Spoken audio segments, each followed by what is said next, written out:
코로나19 이후에 불안과 우울감 같은 정신건강 문제에 대한 관심도 높아지고 있습니다.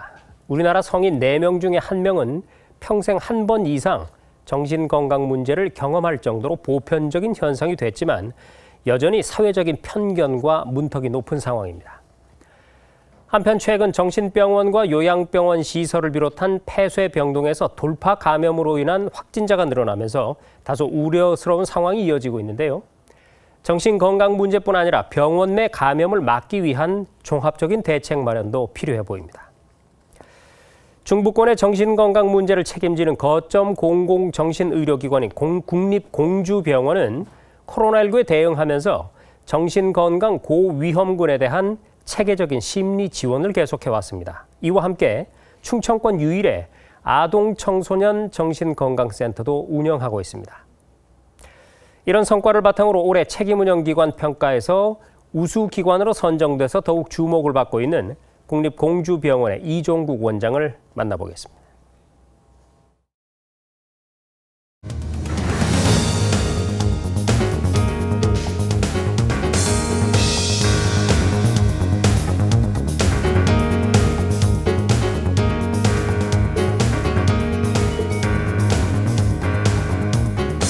네, 국립공주병원 이종국 원장 스튜디오에 나왔습니다. 어서 오십시오. 예, 안녕하세요.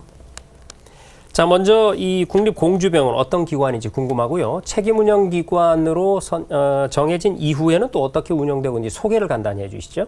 예, 저희 국립공주병원은 보건복지부 소속의 전국에 5개 국립병원이 있습니다. 그중에 충청권에 자리한 1998년에 개원해서 올해 23주년이 됐습니다. 우리 병원은 중부권의 정신건강 문제를 책임지는 거점 공공정신의료기관으로서 국가 정책 수행을 통한 국민 정신건강 실현이라는 사명을 가지고 있습니다. 우리 병원이 하는 일이 많은데요. 주로 3가지만 크게 나눠서 말씀드리면 병원으로서의 진료 기능으로서 마음의 병을 앓는 분들을 잘 치료해서 건강을 회복하고 사회 복귀시키는 것을 저희 큰 목적으로 하고 있습니다. 2번째로는 정신건강 증진 사업으로 정신건강 고위험군과 일반 국민들의 정신건강 증진과 상담, 교육, 홍보를 통해서 정신장애인 인식 개선을 위한 노력도 하고 있습니다. 또한 국가기관으로서 최근 중요성이 점차 증가되고 있는 국가 정신건강 정책을 직접 수행하는 기관으로서 이번 적합성 심사 제도를 비롯해서 다양한 일들을 하고 있고, 특별히 작년과 올해에 걸쳐서 코로나19가 워낙 큰 문제가 되기 때문에 그 정신의료기관에서의 코로나19 대응에도 적극적으로 하고 있습니다. 이와 같이 우리 국립공주병원은 책임운영기관으로서 공공성과 전문성을 바탕으로 하여 서비스를 혁신하고 사회적 가치를 구현하기 위해 끊임없이 노력하고 있습니다. 네. 사실 이 코로나19 장기화로 인해서 우울감을 느끼시는 분들이 많아지면서 코로나 블루라는 말까지 생겨났잖아요. 네. 그만큼 이 정신 건강에 대한 관심은 커졌지만 아직도 이 사회적인 인식 제고가 좀 부족한 결과로 정신병원의 문턱은 좀 높은 것이 사실인데요. 네. 이러한 사회적 인식 개선을 위해서 어떤 노력을 해오셨는지도 궁금합니다. 예, 사실 많은 분들이 정신질환에 대해서 오해하는 게 많습니다. 대표적으로 정신병 걸리면 평생 간다. 그리고 특별한 사람은 걸린다. 마음이 약하다더니 그런 사람은 걸린다라고 생각하기도 하고, 또 하나는 대표적인 위험하다. 옛날 강남역 살인사건이라든지 안인드 사건을 비롯해서 그런 대표적인 편견이라고 할 수 있겠는데요. 사실 팩트체크를 해보면 전혀 그렇지 않습니다. 정신질환이라고 하는 것은 전 국민 4명 중 1명꼴로 평생에 걸쳐서 걸릴 만큼 흔한 병이기도 하고요. 네. 또 치료만 잘 받으면 회복이 충분히 가능하고, 또 하나는 결코 정신질환자고 위험하진 않다. 치료받지 않으면 위험하지만 치료 잘 받고 관리되면 전혀 위험하지 않습니다. 저희 병원에서 특별히 또 그런 재활치료도 많이 하고 있는데요. 치료 잘 받은 분들이 사회에서 열심히 잘 살고 활동하는 분들 많습니다. 제가 하나 이거 가져왔는데요. 네. 요거는 이제 판넬 하나인데, 우리 납병동 회원들이 사회복귀를 위한 훈련 받고 있는 중에 이런 작품도 만들고 실제 직업자리 잘 살고 있는 분들이 많습니다. 저희 병원에서는 이런 편견 해소를 위해서 평상시에도 SNS라든지 또 이런 상담들을 통해서 정신장애의 중요성, 또 편견 해소를 위한 정확한 정보를 워낙 가짜 뉴스도 많고 그렇기 때문에요. 네. 그런 것들 하고 있고 대표적으로는 해마다 정신건강의 날이라든지 이런 걸 기회를 통해서 대국민 홍보라든지 상담, 교육 이런 걸 통해서 정신장애에 대해서 올바로 알고 중요성에 대한 의미를 많이 전파하고 있습니다. 네. 자, 최근에 보면은요, 원장님, 이 단계적 일상회복 도입 이후에 정신병원이라든지 요양병원이라든지 이 폐쇄병동에서 돌파 감염, 그러니까 백신을 다 맞았는데도 고령층이 감염되는 사례가 생기고 있어서 네, 그렇죠. 우려를 낳고 있는데요. 어떻게 이 부분에 대응하고 계세요? 예. 일단 예방이 가장 중요합니다. 한번 확산되면은 이게 금방 퍼지기 때문에 그래서 저희 병원의 사례를 들면은 여러 예방 대책을 하는데요.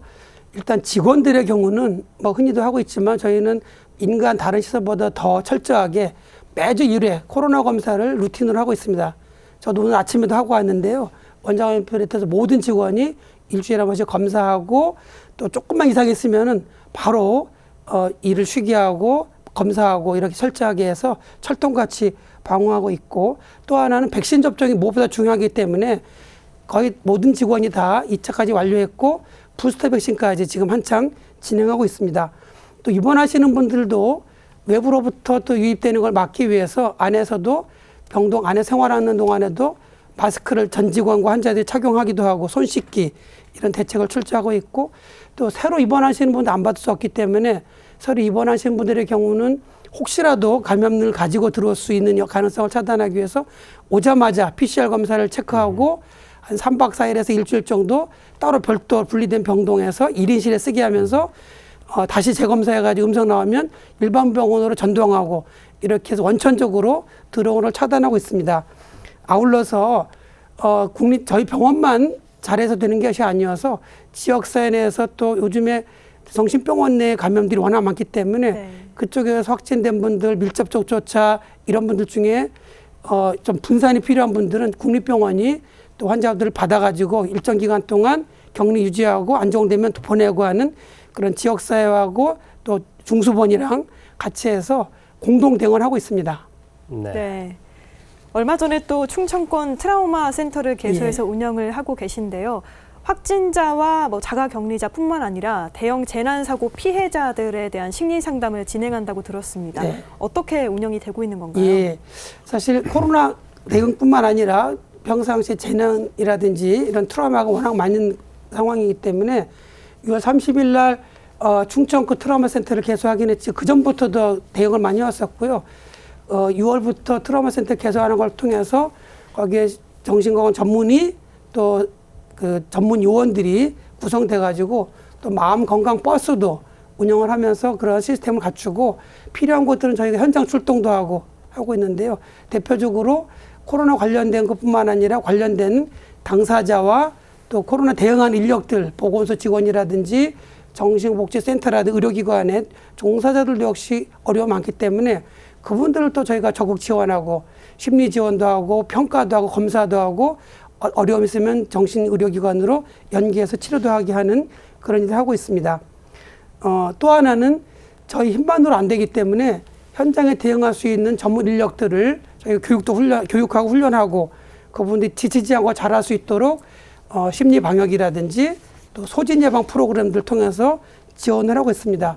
또한 트라우마 관련한 학술 행사도 저희가 했고 저번에 7월 달에도 정신학술문화제를 통해서 또 10월 달에는 정신건강을 기념해서 대국민 특강 등을 통해서 이런 코로나뿐만 아니라 재난에 대한 대응 방법 또 이런 것들을 열심히 하고 있습니다. 네.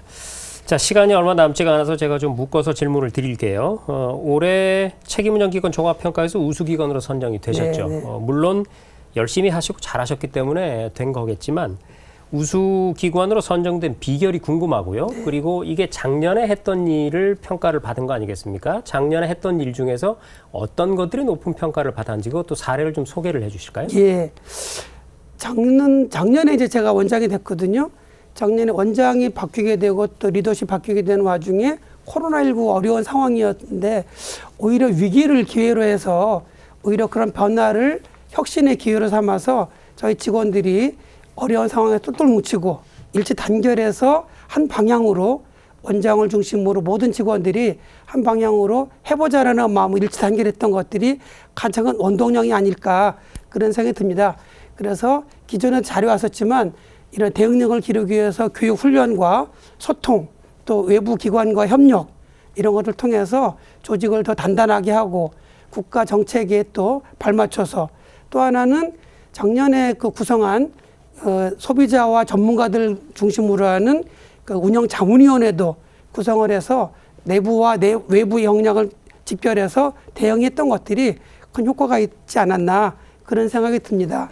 대표적인 사례로는 작년에 특히 중요했던 게 코로나19 대응과 정신응급 대응 크게 두 가지가 이제 큰 화두였거든요. 그래서 작년과 올해에 걸쳐서 열심히 코로나19 대응한 결과물이 제가 이제 책자로 가져왔는데요. 네. 이게 100서까지 낼 정도로 이 안에 이제 저희가 1년 동안 했던 것들이 담겨져 있습니다. 그래서 어려움 속에서도 직원들이 평소 안 해보던 정신과 진료만 했던 상태였는데 코로나 대응까지 하느라고 힘들여서 해왔는데 적극적으로 잘 활용을 해서 잘 대응을 했던 것들. 그리고 아동청소년 상담센터, 아동정신건강센터를 저희 충청을 유일하게 운영하면서 고위험군을 또 대응하고 했던 것들이 큰 성과가 아닌가. 또 하나는 트라우마 때문에 생긴 어려움들을 심리 지원한 것들 이런 것들이 인정받지 않았나 그런 생각이 듭니다. 네. 네. 잘 알겠습니다. 지금까지 이종국 국립공주병원장과 함께 얘기 나눴습니다. 원장님 오늘 말씀 고맙습니다. 예, 감사합니다.